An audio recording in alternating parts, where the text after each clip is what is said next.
إيمانا واحتسابا غفر له ما تقدم من ذنبه ومن قام رمضان إيمانا واحتسابا غفر له ما تقدم من ذنبه ومن قام ليلة القدر إيمانا واحتسابا غفر له ما تقدم من ذنبه أو كما قال عليه الصلاة والسلام.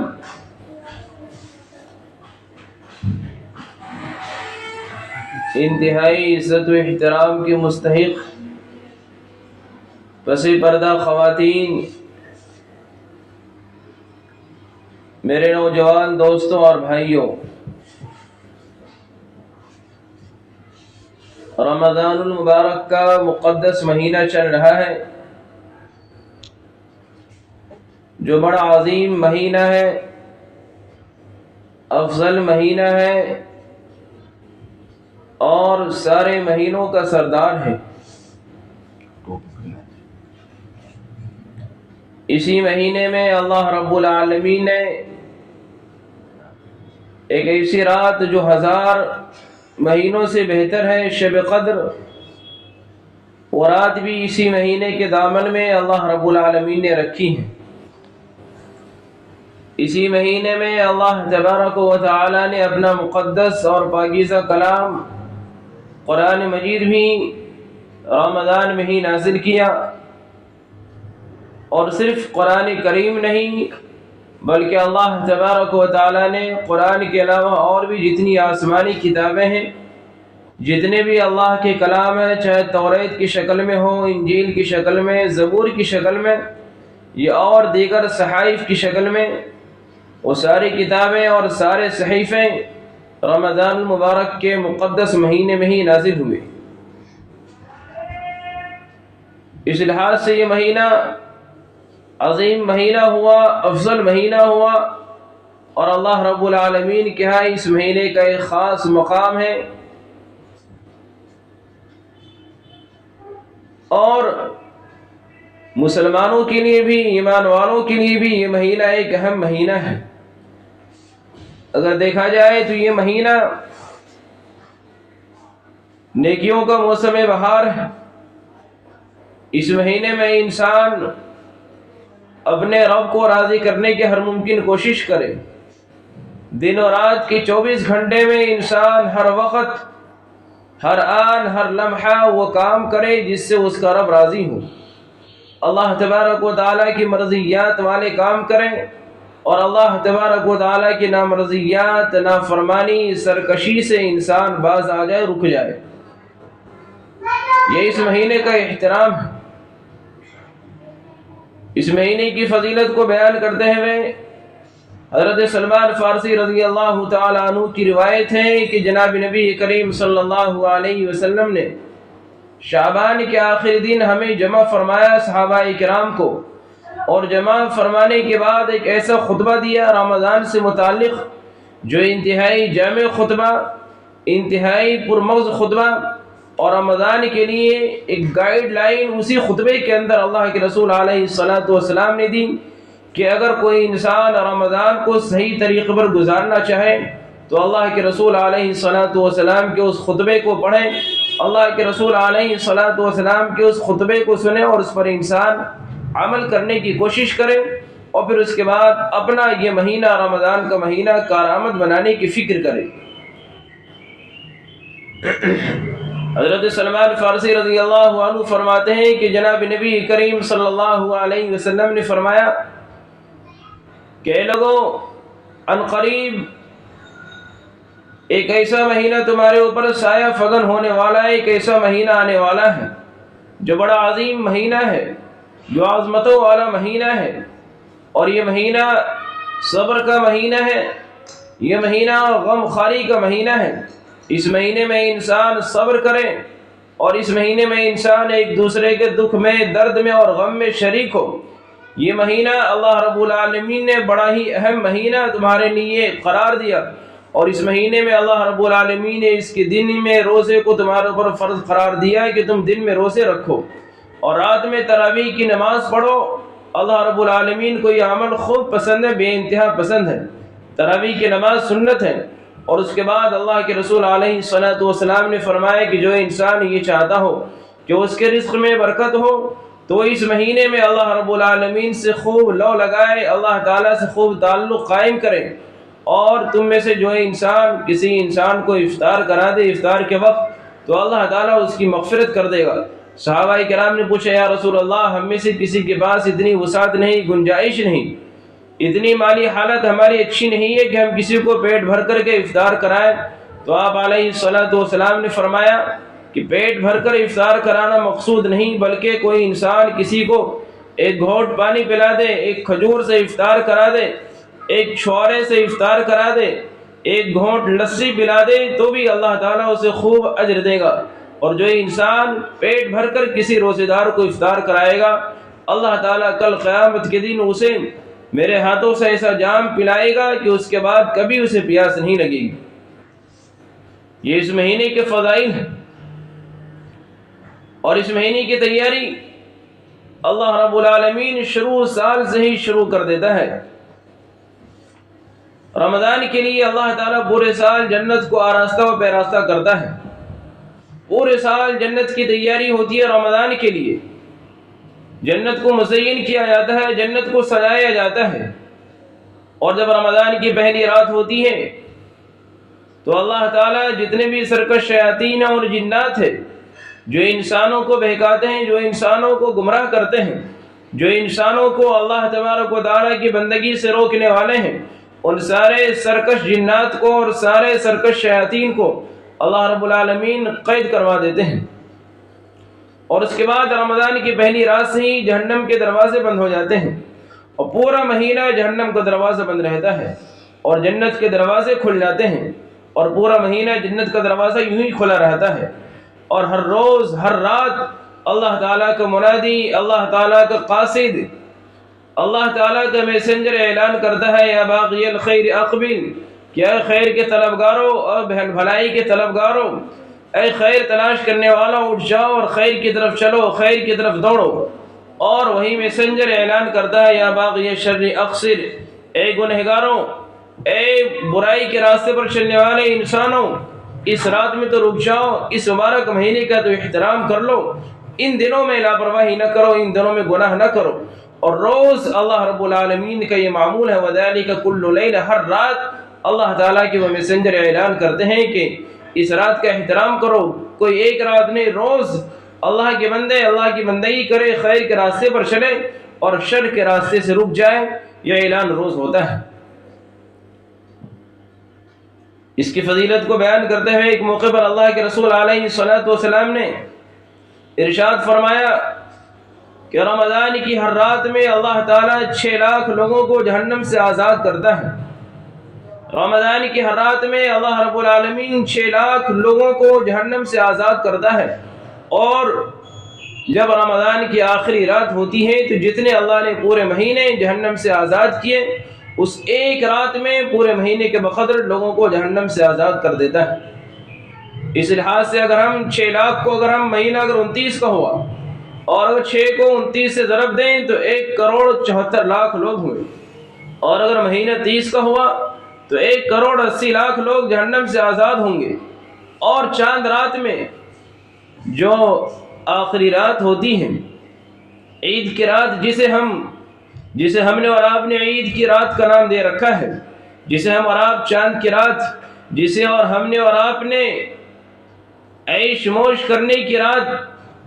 تفریح کی رات بنا لیا ہم نے، جس رات کو چاند رات کو، جس رات کو ہم نے جاگنے کی رات بنا لیا، جس رات کو ہم نے مارکیٹ میں ٹہلنے کی رات، خریداری کی رات بنا لیا، اس ایک رات میں اللہ تعالیٰ پورے مہینے کے بقدر لوگوں کو جہنم سے آزاد کرتے ہیں۔ میری ماں اور بہنوں، بڑا عظیم مہینہ ہے، بڑی عظیم راتیں چل رہی ہیں، عظیم لمحے چل رہے ہیں۔ کچھ نہیں پتا کہ ہم میں سے بہت سارے لوگ جو گزشتہ رمضان میں تھے اس رمضان میں نہیں ہیں، اور آئندہ پتہ نہیں ہم میں سے کون اس دنیا میں بچے یا نہ بچے۔ اس لیے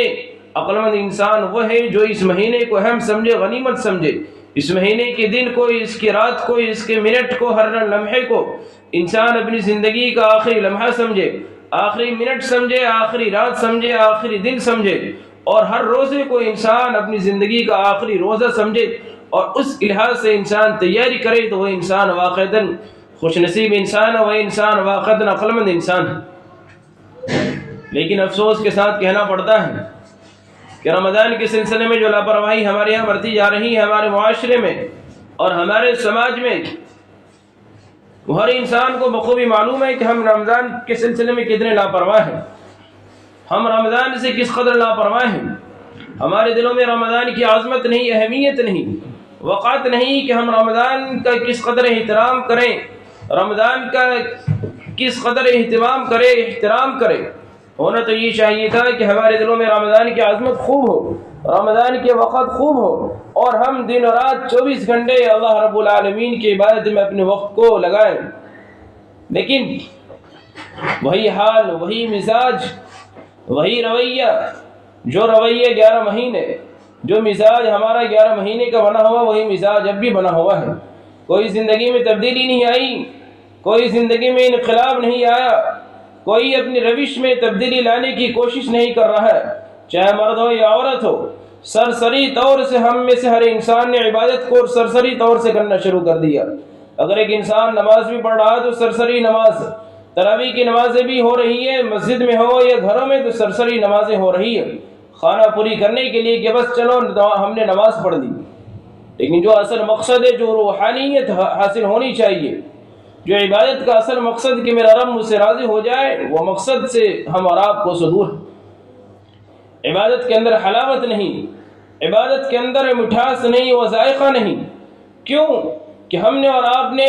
بہت سمجھ کر کے کرنا شروع کر دیا۔ ایک انسان روزہ بھی رکھتا ہے تو اس بنا پر تاکہ محلے والے کیا کہیں گے، آس پڑوس کے لوگ کیا کہیں گے کہ بھئی روزہ نہیں رکھتے ہیں۔ میری ماں اور بہنوں اور میرے بھائیوں، میرے دوستوں، ہم اور آپ کسی انسان کو دکھانے کے لیے نہیں بلکہ اپنے رب کو راضی کرنے کے لیے، اور یہ سمجھ کر کے یہ میرے رب کا حکم ہے، اس بنا پر انسان روزہ رکھے تو اسی روزے پر اللہ تبارک و تعالیٰ کی جانب سے انعامات کے وعدے ہیں۔ اسی روزے پر اللہ تعالیٰ نے فرمایا کہ یہی روزہ ڈھال ہے، یہی روزہ جہنم سے ڈھال ہے، اور اسی روزے پر اللہ تعالیٰ کی جانب سے وعدے ہیں کہ روزے دار کو میں خود بدلہ دوں گا۔ اسی روزے پر جو روزہ اللہ کو راضی کرنے کے لیے ہو، اسی روزے دار کے لیے بشارت ہے کہ روزے دار کے منہ سے جو بو آتی ہے وہ بو اللہ کے نزدیک مشک سے بھی زیادہ پسندیدہ خوشبو ہے۔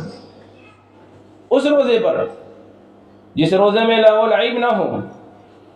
جو روزہ انسان روزہ رکھنے کے بعد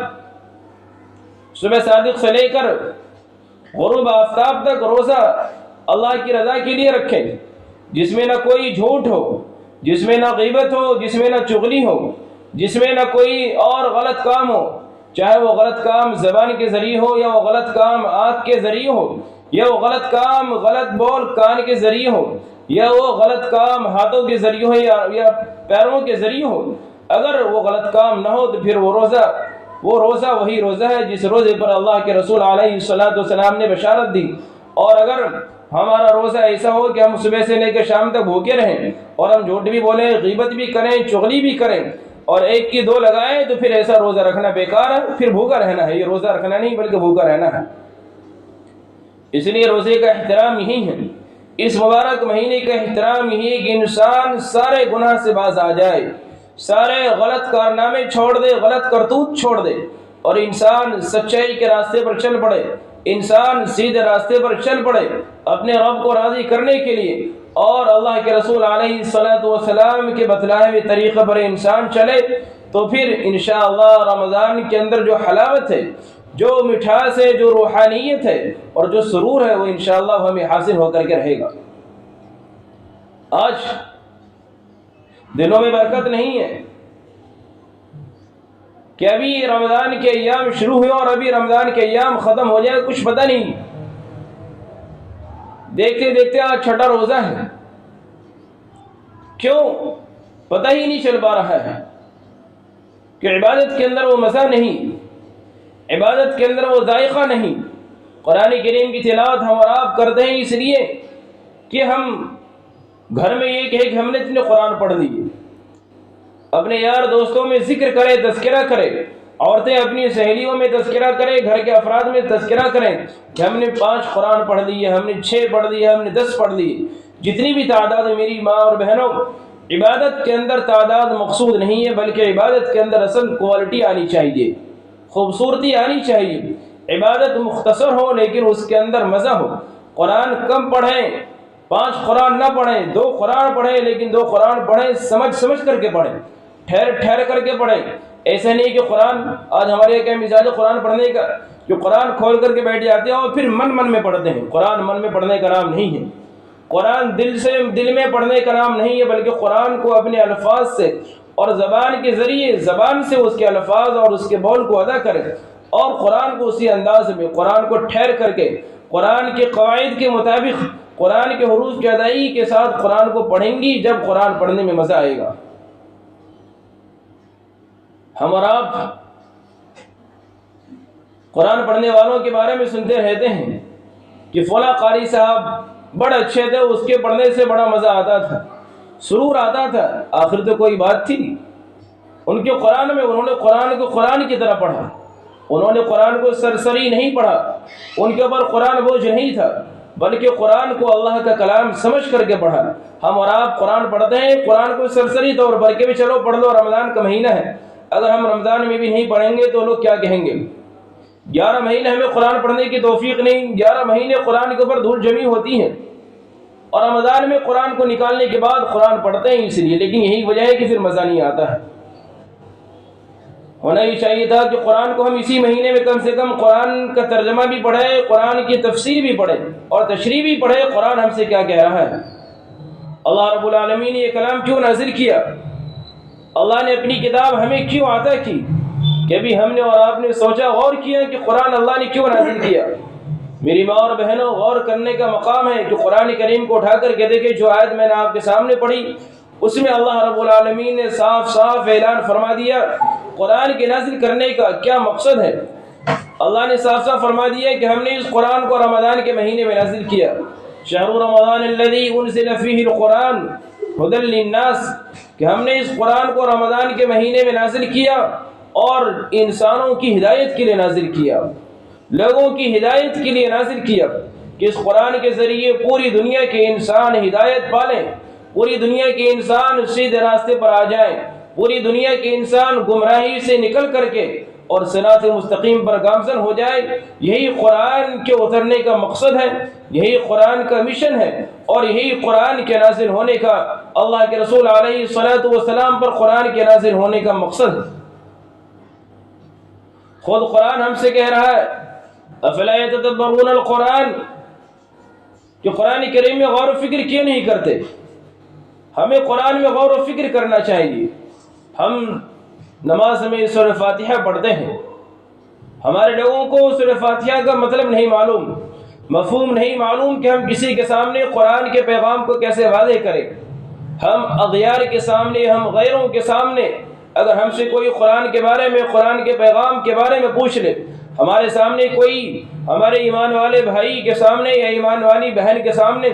کوئی انسان، کسی دوسرے مذہب کا انسان قرآن کریم کی کس آیت کو اٹھا کر کے اور ہم پر اعتراض کر لے تو ہمارے پاس اس کا جواب نہیں۔ کوئی ہم سے پوچھ لے کہ اس کا کیا مطلب ہے تو ہم صحیح طور سے اس کا مطلب سمجھا نہیں پاتے ہیں اور سمجھانے سے قاصر ہو جاتے ہیں، اور پھر ہم کہتے ہیں کہ ہمیں اس کا مطلب نہیں معلوم۔ میری ماں اور بہنوں، مطلب نہیں معلوم، ہمیں مطلب معلوم ہونا چاہیے۔ ہم مسلمان ہیں، ہم نے اور آپ نے اللہ کے رسول علیہ الصلوۃ والسلام کا کلمہ پڑھا، اللہ رب العالمین کا کلمہ پڑھا، جناب نبی کریم صلی اللہ علیہ وسلم کی امت میں ہیں، تو ہمیں قرآن کو سمجھنا چاہیے۔ ہمیں قرآن کے معنی میں، قرآن کے مطالب میں، قرآن کی تفسیر میں قرآن ہم سے کیا کہہ رہا ہے، الحمدللہ رب العالمین کے کیا معنی ہے، الرحمن الرحیم کے کیا معنی ہے۔ آگے آپ دیکھ کر کے دیکھیں الف لام میم ذالک الکتاب میں اللہ رب العالمین کیا کہہ رہا ہے، اور ھدی للمتقین میں اللہ کیا کہہ رہا ہے۔ ان ساری چیزوں کو سمجھنا ہم سب کے لیے انتہائی اہم اور ضروری ہے۔ اگر ہم سمجھیں گے تو ہم اسلام کا سچا تعارف کروا پائیں گے، ہم اسلام کا صحیح طور سے تعارف کروا پائیں گے، ہم اسلام کے پرچارک بن پائیں گے۔ اور اگر ہم نے اس کو نہیں سمجھا تو ہم اسلام کا تعارف تو دور کی بات، ہم اپنا تعارف نہیں کروا پائیں گے کہ ہم کون ہیں۔ آخر کوئی تو بات تھی صحابہ کرام کے اندر، صحابیہ کے اندر، اما جان حضرت عائشہ صدیقہ رضی اللہ عنہا کا نام تو آپ لوگوں نے سنا ہی ہوگا، ہم سب کی ماں، پوری امت مسلمہ کی ماں، امہات المؤمنین، تمام مومن مرد اور مومن عورتوں کی روحانی ماں، حضرت عائشہ صدیقہ رضی اللہ عنہ، جن کے پاس اتنا علم تھا کہ بڑے بڑے صحابہ کرام علم سیکھنے جاتے تھے. بڑے بڑے صحابہ کرام جب ان کا مسئلہ پھنستا تھا، ان کی گاڑی اٹکتی تھی علمی اعتبار سے، تو اما جان کے پاس جاتے تھے اور ان سے مسئلہ پوچھتے تھے. آخر تو کوئی تو بات تھی، انہیں علم کا شوق تھا، اور جناب نبی کریم صلی اللہ علیہ وسلم کے ساتھ زیادہ رہیں. آپ علیہ الصلوۃ والسلام جب کوئی حدیث بیان فرماتے تو غور سے سنتی. آج ہمارا مزاج یہ ہے کہ ہمارے پاس اتنا وقت نہیں ہے کہ ہم حدیث کو سنیں، حدیث کو پڑھیں، قرآن کو پڑھیں. ہمارے پاس اگر وقت ہے تو ہم دنیاوی کاموں کے لیے، موبائل کے لیے ہمارے پاس وقت ہے، موبائل چلانے کے لیے، سوشل میڈیا پر ادھر ادھر کے پوسٹ ڈالنے کے لیے، اور انسٹاگرام چلانے کے لیے، اور دیگر جو سوشل میڈیا کے پلیٹ فارم ہیں ان پلیٹ فارم سے جڑنے کے لیے. لیکن ہمارے پاس اتنا وقت نہیں ہے کہ میری ماں اور بہنوں، جتنا وقت آپ ادھر ادھر ضائع کرتے ہو، اگر اتنا وقت قرآن کو سیکھنے میں اور قرآن کو سمجھنے میں لگاؤ گی تو انشاءاللہ بڑا اجر ہوگا. اللہ کے رسول علیہ الصلوۃ والسلام کا فرمان ہے کہ جو شخص ایک لفظ پڑھے اللہ تعالیٰ اس سے ایک لفظ پر 10 نیکی دے گا. جیسے الف لام میم، الف لام میم کے اندر 3 لفظ ہیں، الف الگ، لام الگ، میم الگ. الف پر 10 نیکی، لام پر 10 نیکی، میم پر 10 نیکی، 30 نیکی ہو گئی. اور آپ آگے بڑھتی جائیں، ہر حرف پر نیکیاں بڑھتی جائیں گی. اور یہ رمضان کا مبارک مہینہ چل رہا ہے، یہاں تو اللہ تعالیٰ کی رحمتیں برس رہی ہیں، اور کچھ نہیں پتا یہاں تو اللہ کا وعدہ ہے کہ اس بدلے میں 70، تو 10 کے بجائے 70 نیکیاں ملیں گی. تو یہ تو نیکیوں کا موسم بہار ہے، ایک سیزن ہے ایمان والوں کے لیے. اس سیزن میں جو جتنا کما لے نیکی، فائدے میں وہی انسان ہے. جس طرح کاروبار کے اعتبار سے ہر انسان اپنی سیزن میں بھرپور کمانے کی کوشش کرتا ہے، اسی طرح مومن کو اس سیزن سے بھرپور فائدہ اٹھانا چاہیے. آخر تو کوئی بات تھی کہ ایک عورت تھی، عبداللہ بن مبارک رحمۃ اللہ علیہ ایک نیک عورت کا واقعہ بیان کرتے ہوئے فرماتے ہیں، میری ماں اور بہنیں یہ واقعہ میں اس لیے کہہ رہا ہوں کہ اس واقعے سے ہماری ماں کو، بہنوں کو، اور ہمیں بھی، نوجوانوں کو بھی ایک نصیحت حاصل ہو. عبداللہ بن مبارک رحمۃ اللہ علیہ اس واقعے کو بیان فرماتے ہیں کہ ایک بار کہیں سفر میں تھے اور راستے میں آپ آرام فرمانے لگے. تھوڑی دیر کے بعد دیکھا ہے کہ ایک سواری آ رہی ہے اور اس سواری پر کوئی عورت سوار ہے، اس پر کوئی عورت سوار ہے. اور ابن مبارک رحمۃ اللہ علیہ کے پاس جب وہ عورت سواری پر آئی، ابن مبارک نے پوچھا کون؟ تو اس عورت نے قرآن سے جواب دیا، اپنا تعارف نہیں کروایا، سلام قولا من رب الرحیم. انہوں نے سلام یہ کیا، سلام قولا من رب الرحیم. پھر عبداللہ بن مبارک رحمۃ اللہ علیہ نے پوچھا تم کہاں سے آ رہی ہو؟ تو انہوں نے جواب دیا وَأَتِمُّ الْحَجَّ وَالْعُمْرَةَ لِلَّهِ. میری ماں اور بہنوں ذرا اس نیک خاتون کی زندگی اٹھا کر کے دیکھیں، یہ کوئی کہانی نہیں، یہ حقیقت ہے. اس نیک عورت نے کہا وَأَتِمُّ الْحَجَّ وَالْعُمْرَةَ لِلَّهِ. ابن مبارک رحمۃ اللہ علیہ سمجھ گئے کہ یہ عورت عمرہ کر کے آ رہی ہے. ابن مبارک نے پوچھا یہاں کیسے؟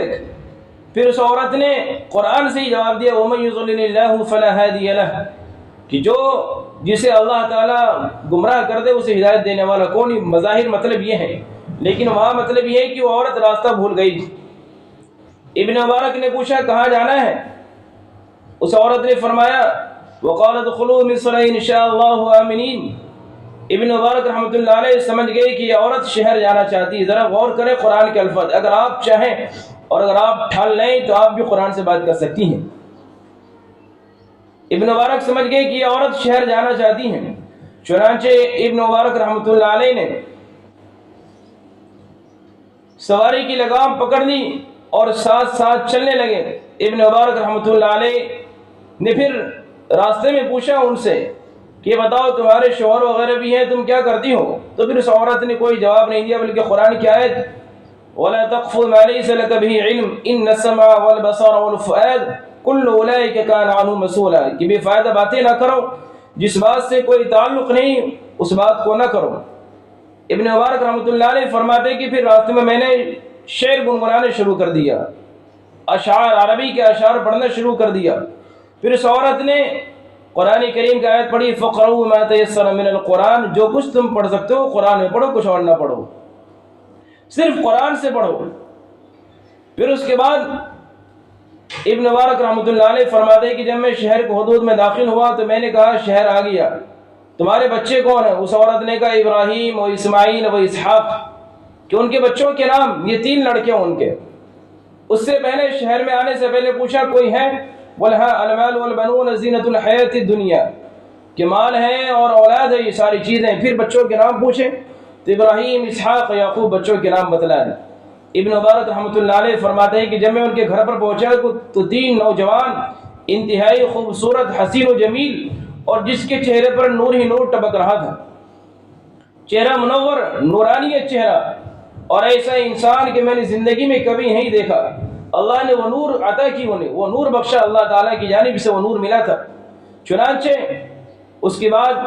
اس عورت نے اپنے بیٹے سے کہا انما نطعمکم لوجه ویطعمون الطعام علی حبہ، کہ انہیں کچھ کھلاؤ پلاؤ،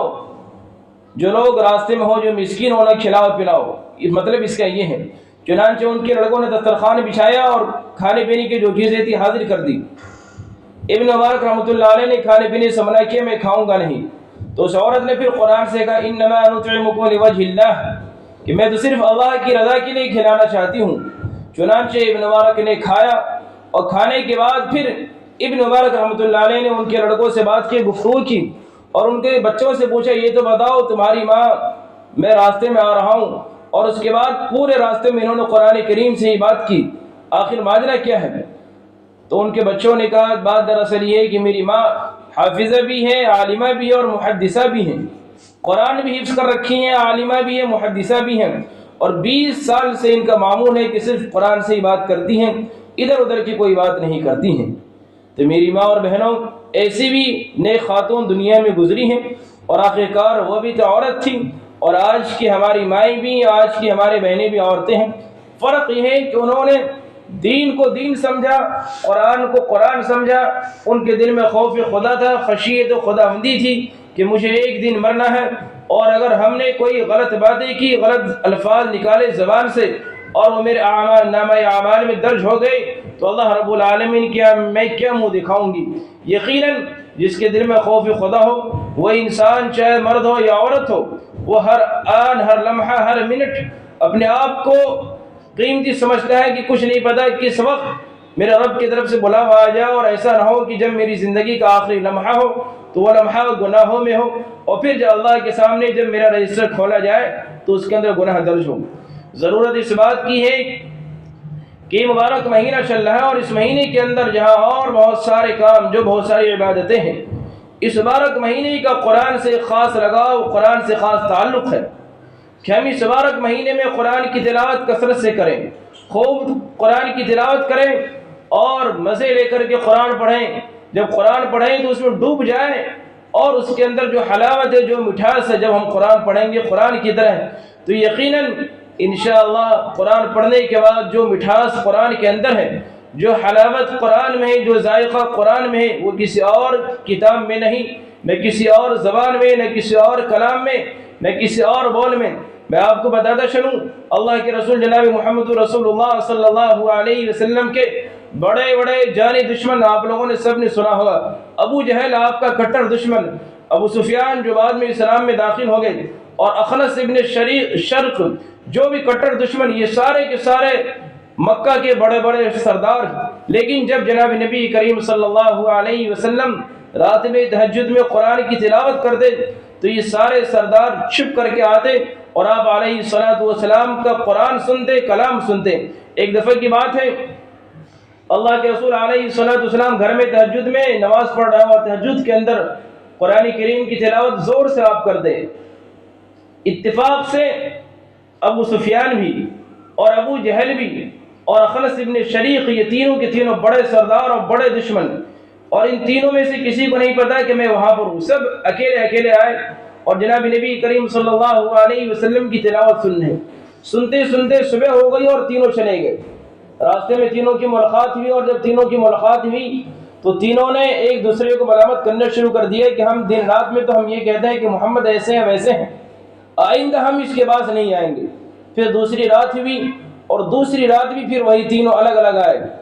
دوسری رات بھی انہوں نے قرآن کریم کی تلاوت سنی. پھر صبح جب نکلے تو پھر تینوں ٹکرا گئے. پھر دوسرے دن بھی معاہدہ کیا کہ ہم آئندہ کلام نہیں سنیں گے. لیکن اللہ نے اپنے مقدس کلام میں، پاکیزہ کتاب میں جو مٹھاس اور جو چاشنی اور جو حلاوت دے رکھی ہیں، اور پڑھنے والے کون؟ وہ عظیم ہستی جس پر اللہ نے قرآن کریم کو نازل کیا. وہ عظیم ہستی جو سارے نبیوں کے سردار، جو افضل الانبیاء والمرسلین اور اللہ کے لاڈلے دلارے پیارے محبوب پیغمبر جناب محمد رسول اللہ صلی اللہ علیہ وسلم، آپ کے قرآن پڑھنے کا کیا انداز ہوگا اور آپ کو اللہ نے کیسی خوبصورت آواز عطا کی ہوگی. میری ماں اور بہنوں، ہمیں اور آپ کو اس کے بارے میں علم نہیں ہے. ہم سوچ سکتے ہیں، تصور کر سکتے ہیں کہ دنیا کے اندر ہم دیکھیں اگر کوئی اچھا قرآن پڑھنے والا ہو. آج ایک مثال دی جاتی ہے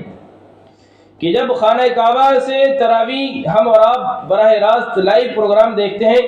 تو دل چاہتا ہے کہ مستقل سنتے رہیں اور ہٹنے کو دل نہیں چاہتا ہے. جب یہ آج کے دور کے قاری حضرات اس قدر بہترین انداز میں قرآن پڑھتے ہیں تو اللہ کے رسول علیہ الصلوۃ والسلام کے قرآن پڑھنے کا کیا انداز ہوگا. اللہ کے رسول علیہ الصلوۃ والسلام کے قرآن میں کیا نورانیت ہوگی اور کیا مٹھاس اور کیا شیریں کلام ہو، یقیناً ہم اور آپ سوچ نہیں سکتی ہیں. لیکن تیسری رات بھی وہی ہوا کہ تیسری رات بھی پھر وہ تینوں، ابو جہل بھی، ابو سفیان بھی اور اخنس بھی، یہ تینوں پھر تیسری رات آئے اور تیسری رات میں پھر انہوں نے قرآن سنا جناب نبی کریم صلی اللہ علیہ وسلم کا. اور قرآن سننے کے بعد پھر یہ نہ چاہ کر کے بھی آپس میں بولنے لگے کہ واقعتاً یہ کلام تو ایسا کلام ہے جو کسی شاعر کا کلام نہیں ہے، یہ کسی شاعر کا کلام نہیں ہے بلکہ واقعتاً اللہ کا ہی کلام ہے. اور انہوں نے ایک دوسرے سے پوچھا بھی، ابو سفیان سے پوچھا اور اخنس سے پوچھا. ابو سفیان نے کہا اس قرآن میں مجھے مزہ آ رہا ہے لیکن بعض الفاظ میرے سمجھ میں نہیں آ رہے ہیں. ابو جہل نے جو بغض میں اور حسد میں اور اللہ کے رسول علیہ الصلوۃ والسلام سے نفرت میں حد درجہ آگے بڑھا ہوا تھا، نہ چاہ کر کے بھی بظاہر اس وقت اس نے کہہ دیا کہ ہاں بڑا اچھا کلام ہے، لیکن پھر بعد میں کہ نبی محمد صلی اللہ علیہ وسلم بنو عبد مناف میں کیسے پیدا ہو گئے، اس لیے انکار کر دیا. تو یہ بڑے بڑے مکہ کے سردار ولید بن مغیرہ جو مکہ کا بہت بڑا سردار اپنے آپ میں، یہ بھی جناب نبی کریم صلی اللہ علیہ وسلم سے ملاقات ہوئی اور آپ علیہ الصلوۃ والسلام نے اس کے سامنے قرآن کریم کی آیات پڑھی. اور قرآن کریم کی جب آیات پڑھی تو سننے کے بعد وہ ابو سفیان کے پاس گیا اور اخنس کے پاس گیا اور ابو جہل کے پاس گیا اور ابو سفیان سے کہا یہ بتاؤ یہ محمد صلی اللہ علیہ وسلم کا کلام کیسا کلام ہے. ابو سفیان خود بہت بڑا شاعر اور عربی زبان عربی تھا. اس نے کہا بھئی میں نے بڑے بڑے شاعروں کے کلام کو سنا پڑھا میں نے، لیکن جو مزہ اور جو مٹھاس محمد کے کلام میں ہے، محمد جو پڑھتے ہیں اللہ کا کلام، جو مزہ اس کے اندر ہے وہ مزہ اور مٹھاس کسی اور کلام میں نہیں ہے. تو میری ماں اور بہنوں، بات کہنے کا مقصد یہ ہے کہ قرآن کریم واقعتاً زبردست اللہ رب العالمین کا کلام ہے، بشرطے کہ ہم قرآن کو قرآن کی طرح پڑھیں، قرآن کو سمجھ کر کے پڑھیں. قرآن کو جب پڑھیں تو قرآن میں ڈوب جائے، مستغرق ہو جائے. غالباً میں نے ایک واقعہ اس سے پہلے بھی سنایا، ایک بہت بڑے قاری گزرے ہیں، قاری عبد الباسط مصری رحمۃ اللہ علیہ. قاری عبد الباسط مصری رحمۃ اللہ علیہ ہمیں خوب یاد ہے جب ہم چھوٹے تھے اور جب مدرسہ شاہی میں جب قرأت کی تعلیم حاصل کر رہے تھے اس وقت ہم لوگ ان کی قرأت سنا کرتے تھے اور مشق کرتے تھے. ایک ان کی قرأت اور دوسرے عبد الرحمن سدیس صاحب. اس زمانے موبائل کا دور نہیں تھا، ٹیپ ریکارڈ سے کیسٹ ڈال کر کے سنتے تھے اور اس کے اندر اگر کہیں کسی کے یہاں صبح میں ہمارے محلے میں ایک دودھ کی دکان تھی، وہاں پر صبح میں دودھ والے وہ پروگرام چلاتے تھے اور ہم وہاں جا کر کے کھڑے ہو کر کے گھنٹوں گھنٹوں سنا کرتے تھے کہ کس قدر اچھے انداز میں پڑھ رہے ہیں. قاری عبد الباسط مصری رحمۃ اللہ علیہ مصر کے بہت بڑے قاری، مصر کے نہیں دنیا کے بڑے قاری. ان کے زمانے میں جو مصر کے صدر جمال عبد الناصر رحمۃ اللہ علیہ ایک دفعہ رشیا کے سفر پر گئے، روس گئے. کوئی میٹنگ تھی، پوری دنیا کی عالمی میٹنگ تھی اور اس میٹنگ میں جانے کے بعد سبھی مذہب کے لوگوں نے اپنا اپنا کلام پیش کیا. جمال عبد الناصر بھی تھے اور اس بار اتفاق سے یہ خود اکیلے گئے ہوئے تھے. ان کے سامنے بھی کچھ باتیں آئیں اسلام کا تعارف کروانا تھا، لیکن وہ صحیح طور سے اسلام کا تعارف کروا نہیں پائے۔ انہیں بڑا احساس ہوا، اگلی بار پھر وہاں سے آ گئے مصر، اور پھر جب اگلی بار میٹنگ ہوئی رشیا کے اندر، تو انہوں نے اس بار اگلی بار اپنے یہاں کے سب سے بڑے قاری عبد الباسط مصری رحمۃ اللہ علیہ کے پاس پیغام بھجوایا کہ ہمیں رشیا جانا ہو اور آپ کو میرے ساتھ چلنا ہے۔ قاری صاحب حیران و پریشان کہ ملک کا صدر مجھے اپنے ساتھ رشیا لے جا رہا ہے، اور رشیا میں میرا کیا کام؟ رشیا میں کوئی مسلمان نہیں، جہاں اسلام کا نام لینے والا کوئی نہیں، وہاں میری قرت کون سنے گا؟ میری ضرورت تو عرب میں ہے، میری ضرورت تو ہندوستان میں ہے، میری ضرورت تو پاکستان بنگلہ دیش میں ہے، جہاں مسلمان رہتے وہاں کے لوگ میرا قرآن سنیں گے۔ چنانچہ صدر کا حکم، ملک کے صدر کا حکم، اور بات کاٹ بھی نہیں سکتے۔ قاری عبد الباسط مصری رحمۃ اللہ علیہ فرماتے ہیں کہ میں نے سفر کی تیاری شروع کر دی۔ اب میں صدر صاحب کے ساتھ رشیا گیا، وہاں میٹنگ ہوئی۔ میٹنگ ہونے کے بعد جب وقفہ ہوا، وقفے میں ہمارے صدر صاحب نے ان لوگوں سے کہا کہ یہ ہمارے یہاں کے معزز قاری صاحب، اور یہ کچھ کلام پڑھیں گے، آپ لوگ ان کا کلام سننا۔ قاری عبد الباسط مصری رحمۃ اللہ علیہ فرماتے ہیں کہ میں نے مجلس میں ہی قرآن کریم شروع کر دیا اور سورۃ طٰہٰ پڑھنی شروع کی۔ قاری عبد الباسط مصری رحمۃ اللہ علیہ فرماتے ہیں کہ میں نے مجلس میں اندر دیکھا بہت سارے دہریے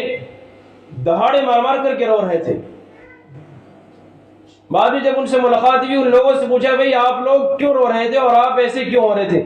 تو ان لوگوں نے کہا کہ جو کلام ہم نے سنا ہے شاید اس سے پہلے ہم نے کبھی کلام نہیں سنا،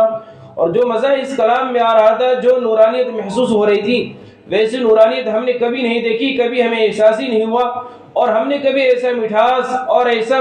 بہترین کلام ہم نے سنا ہی نہیں۔ تو میری ماں اور بہنوں، اگر پڑھنے والے اچھے ہوں، قرآن کے پڑھنے والے اچھے ہوں، قرآن سمجھ کر کے پڑھیں، قرآن میں غور و فکر کر کے پڑھیں، تو واقعتاً پھر قرآن پڑھنے کا مزہ ہی کچھ اور ہے۔ پڑھنے کا بھی مزہ ہے، سننے کا بھی مزہ ہے، اور ایسے ہی پڑھنے پر اللہ کے رسول علیہ الصلوۃ والسلام کی حدیث بھی ہے کہ کل قیامت کے دن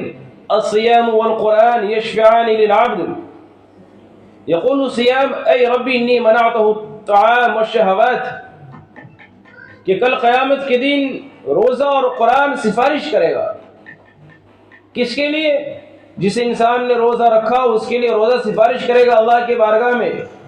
اللہ کی بارگاہ میں روزہ کہ اے اللہ، اس بندے نے تیری رضا کے لیے صبح سے شام تک بھوک پیاس اور خواہشات نفسانی سے اپنے آپ کو روکے رکھا۔ اسی طرح قرآن اللہ کے دربار میں سفارش کرے گا، اے اللہ، وَيَقُولُ الْقُرْآنُ، قرآن بھی کہے گا اے میرے رب، رات میں جب سب لوگ سو رہے تھے تو انہوں نے مجھے پڑھا، اور انہوں نے اپنی نیند کی قربان کر کے قرآن کے اندر مستغرق ہو گئے، قرآن میں ڈوب گئے، اس لیے آپ میری سفارش قبول کریں۔ چنانچہ اللہ کے رسول کی حدیث ہے فَيُشَفِّعَانِ، روزے کی بھی سفارش قبول کی جائے گی اور قرآن کی بھی سفارش قبول کی جائے گی۔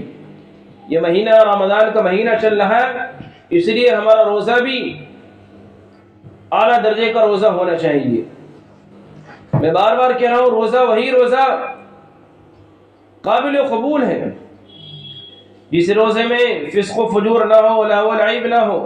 جھوٹ نہ ہو، غیبت نہ ہو، فحش کلامی نہ ہو، بد زبانی نہ ہو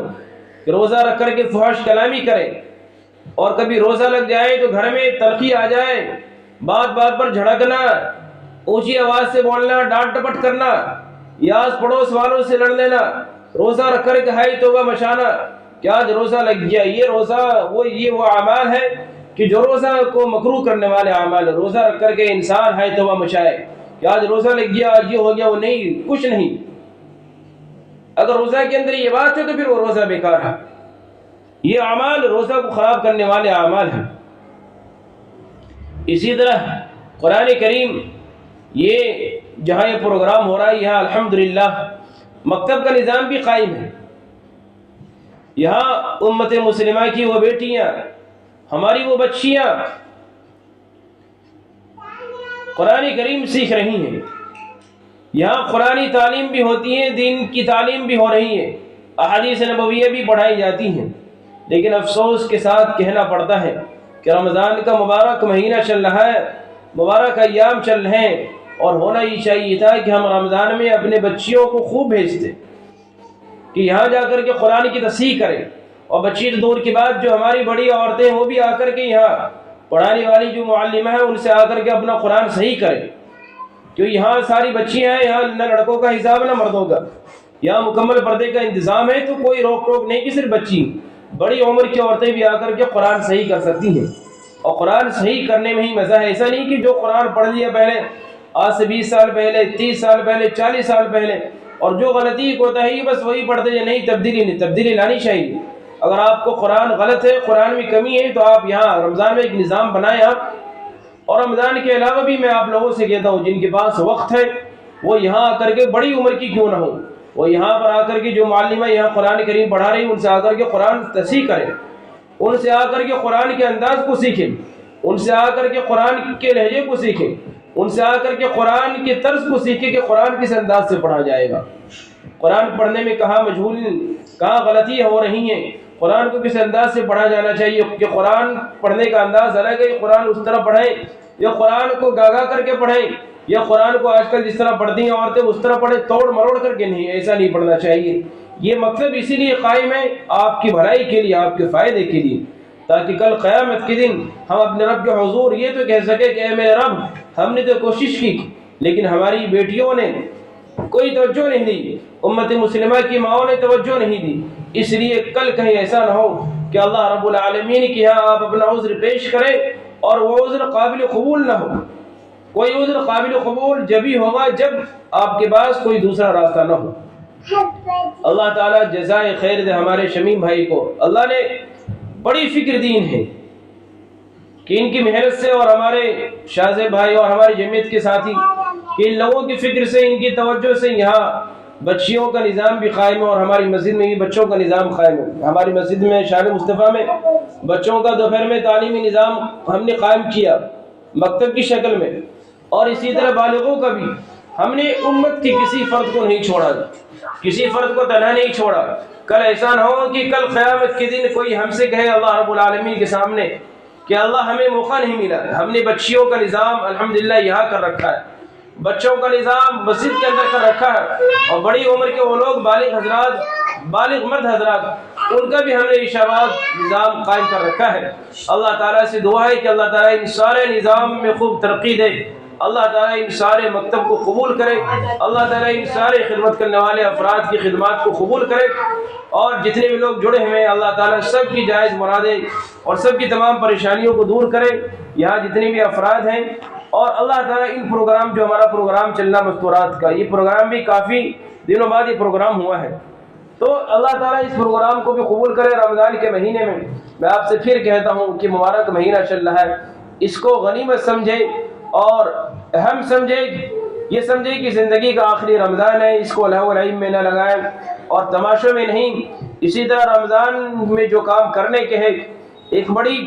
خرابی یہ دیکھنے میں آتی ہے، یہاں مائیں بھی ہوں گی یقیناً کہ آپ اپنے بچوں کو تنبیہ کر سکتی ہیں۔ تنبیہ کس بنا پر؟ کہ سوشل میڈیا کے ذریعے غلط پیغام اور غلط چیزوں کو شیئر نہ کریں۔ ہم دیکھیں رمضان کے اندر، میں نے پہلے رمضان میں دیکھا ایک بہت بڑا اپنا ہمارے ہندوستان کے بہت بڑے ڈاکٹر جو الحمدللہ سماج سیوی بھی ہیں اپنے آپ میں اور کافی مشہور بھی ہیں، لیکن جب پہلے رمضان کو ان کی ایک تصویر آئی کہ مبارکبادی دیتے ہوئے کہ پہلا رمضان کا پہلا روزہ مبارک ہو، اور دسترخوان ہے، دسترخوان پہ الحمدللہ اللہ تعالیٰ نے انہیں بہت ساری نعمتیں دی ہیں، مال و دولت کی نعمت سے نوازا ہے، تو ان کے دسترخوان پر طرح طرح کی نعمتیں بھی ہیں۔ یہ چیزیں ہمیں نہیں دکھانی چاہیے سوشل میڈیا کے ذریعے۔ آپ کو معلوم ہونا چاہیے کہ آپ کے پڑوس کے اندر بہت سارے ایسے بھی لوگ ہوں گے جنہیں وہ نعمت دور کے بعد بہت ساری چیزیں ایسی کہ پورا مہینہ گزر جاتا ہے، وہ دیکھنے کو ترس گئے اور اسے چھوڑیں۔ الحمدللہ آج ہمارے یہاں اللہ کا بڑا فضل و کرم ہے کہ ساری نعمتیں مل رہی ہیں، لیکن ہمارے وہ ایمان والے بھائی جو پچھلے 5-6 مہینے سے ظلم و ستم کی چکی میں پیس رہے ہیں، جن پر پوری دنیا نے مل کر کے، جنہیں پوری دنیا نے جنگ میں ڈھکیل دیا، ہمارے فلسطینی بھائی، فلسطینی بہنیں، فلسطینی مائیں، فلسطینی بچے، میں اپنی ماؤں سے کہتا ہوں کہ واقعتاً ہماری ماؤں نے اور آج کی عورتیں ایسے بچے جننے بند کر دیے، بچے جنتی ہیں فلسطین کی عورتیں، مجاہد بچے جن کا جذبہ ایمانی جذبہ ہے، جس کے اندر شعور ہے، کہ جن کا اللہ پر کامل مکمل یقین اور اعتقاد ہے کہ ان پر پوری دنیا نے مل کر کے، دنیا کی سب سے پر پاور طاقت اسرائیل نے کس قدر زیادتی کی، ظلم کی انتہا کر رکھی ہے، لیکن ان کا اللہ سے کس قدر تعلق ہے کہ رمضان کے اندر بھی مسجد اقصی بھری ہوئی ہے، اور 40,000 کی تعداد ہے، اس لیے کہ جو نماز کے اندر تراویح کی نماز میں ہم اپنی مسجد میں جا کر کے دیکھیں، شان مصطفیٰ میں آپ اپنے گھر کے مردوں سے پوچھ لینا شان مصطفیٰ میں کتنے نمازی ہو رہے ہیں، نیچے کے حصے میں تراویح میں نمازی اور اوپر کچھ لوگ، لیکن مسجد اقصی میں 40,000 نمازی ہیں۔ جمعے کی نماز میں مسجد اقصی میں 1,00,000 لوگوں کی تعداد تھی، اور یہ 1,00,000 وہ لوگ ہیں جنہیں پچھلے 5 مہینوں سے ظلم و ستم کا نشانہ بنایا گیا، لیکن ان کا ایمان، ان کا جذبہ دیکھیں، مر جائیں گردن کٹا لیں گے لیکن ایمان کا سودا کبھی نہیں کریں گے۔ ہماری طرح کمزور ایمان والے نہیں، ہم تو بزدل ہیں، ہم بزدل قوم کے لوگ ہیں، ہماری پوری قوم بزدل ہو چکی ہے، ہمارے مرد بھی بزدل، عورتیں بھی بزدل، بچے بھی بزدل ہو چکے ہیں، ہم تو کیا کہتے ہیں اپاہج قوم میں جی رہے ہیں، پوری قوم اپاہج ہو چکی ہے۔ اگر ایمان دیکھ رہا ہے، غیرت دیکھ رہا ہے، تو فلسطینی بھائیوں کی غیرت کو دیکھیں۔ میں آپ سب سے گزارش کرتا ہوں کہ اس طرح کی باتیں نہ کریں، اس طرح کی حرکت نہ کریں، اور یہ مہینہ بڑا مبارک مہینہ چل رہا ہے، اس مہینے میں چند چیزوں کی کثرت آئی ہے حدیث کے اندر۔ اللہ کے رسول علیہ السلام کی حدیث ہے کہ اس مہینے میں تم کلمہ طیبہ کو خوب ورد کرو، کلمہ خوب پڑھو، استغفار خوب کرو، اور جنت کی طلب کرو، اور جہنم سے پناہ مانگو، اور دعا خوب کرو۔ یہ مہینہ دعاؤں کا مہینہ ہے۔ اللہ کے رسول علیہ السلام کی حدیث ہے الدعاء سلاح المومن، یہ دعا مومن کا ہتھیار ہے۔ جہاں آپ اپنے لیے دعا کریں، اپنے گھر والوں کے لیے، میں مستورات سے درخواست کرتا ہوں کہ آج جہاں آپ اپنے شوہر کے لیے دعا کریں،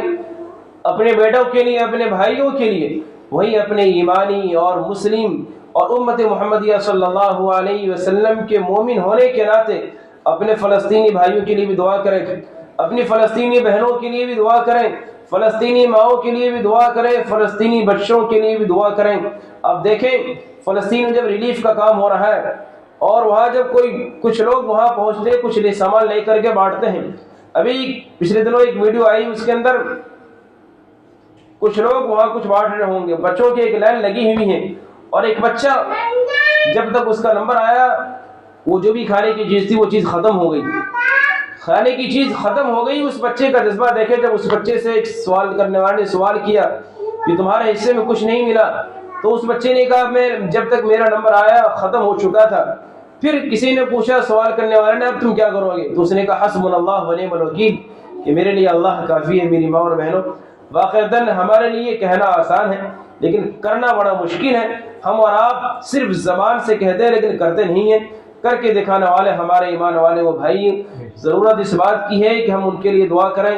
اپنے رب سے اس وقت اپنے گھر والوں کے لیے نہ مانگیں بلکہ ان کے لیے مانگیں، اللہ تعالیٰ ان کی مدد کرے۔ اللہ تعالیٰ، کیونکہ انبیاء کرام علیہ السلام کی سرزمین فلسطین، مسجد اقصی سے مسلمانوں کا ایمانی تعلق ہے، مسلمانوں کا قبلہ اول مسجد اقصی ہے۔ میں آپ کو یہ تاریخ بھی بتا دوں، جب جناب نبی کریم صلی اللہ علیہ وسلم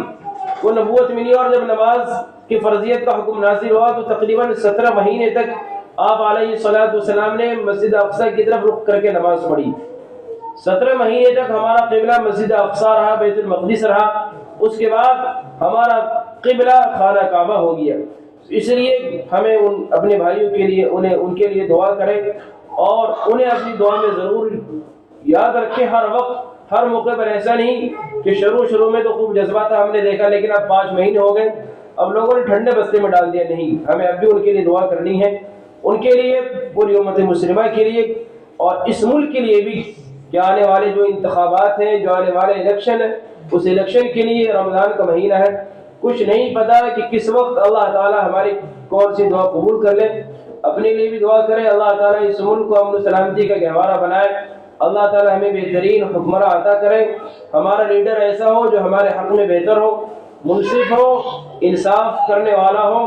اور بے ایمانی کرنے والا نہ ہو، جو سب کے ساتھ